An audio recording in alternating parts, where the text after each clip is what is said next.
Good noon all students. तो बच्चों, आज की क्लास में हम क्या पढ़ रहे हैं? जनरल एजुकेशन, है ना, मतलब सामान्य शिक्षा जो सभी को जानना जरूरी होता है। तो आज की जो हमारा टॉपिक है वो क्या है? वंदे मातरम, मतलब भारत का जो राष्ट्रीय गीत है। आज हम इसकी क्लास अटेंड कर रहे हैं जिसे हम जनरल एजुकेशन में ले रहे हैं। ओके, देखिए, सबसे पहले आप सभी को पता है हम किस देश में रहते हैं? भारत देश में रहते हैं। तो आपको पता है कि हमारे भारत देश का राष्ट्रीय गीत कौन सा है? वंदे मातरम। वेरी गुड, है ना। तो आज इसी के बारे में हम कुछ जानकारी लेंगे कि वंदे मातरम को किसने लिखा है, ठीक है, और वो किस भाषा में लिखा गया है। ठीक है बच्चों, ओके, सो रेडी? ओके, तो चलिए देखते हैं। वंदे मातरम गीत जो है बंकिम चंद्र चटर्जी द्वारा रचित, किसके द्वारा?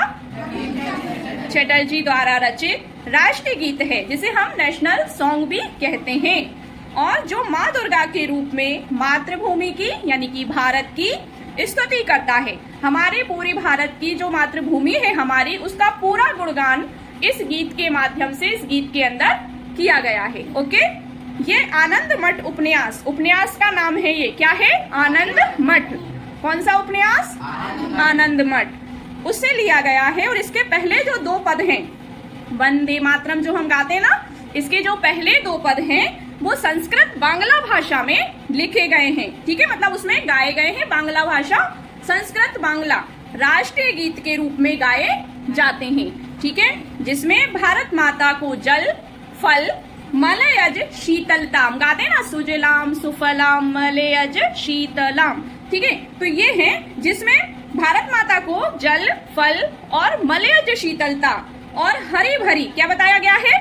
हरी भरी फसलों से भरपूर बताया गया है। मतलब हमारी धरती कैसी है? फसलों से भरी हुई है, फूलों से भरी हुई है। तो समझ में आया आपको? वंदे मातरम गीत किसने लिखा है? बंकिम चंद्र चटर्जी जी के द्वारा लिखा गया है। ये क्या है? हमारे भारत का राष्ट्रीय गीत है। ये कौन से उपन्यास में है? आनंद मठ उपन्यास में है। और इसके पहले दो पद किसमें है? संस्कृत बांग्ला भाषा, मतलब राष्ट्रीय गीत के रूप में गाए गए हैं। तो बच्चों, समझ में आया आपको? ठीक है, नेक्स्ट क्लास में हम अब आपको वंदे मातरम संपूर्ण गीत का हिंदी अनुवाद बताएंगे। Okay, thank you.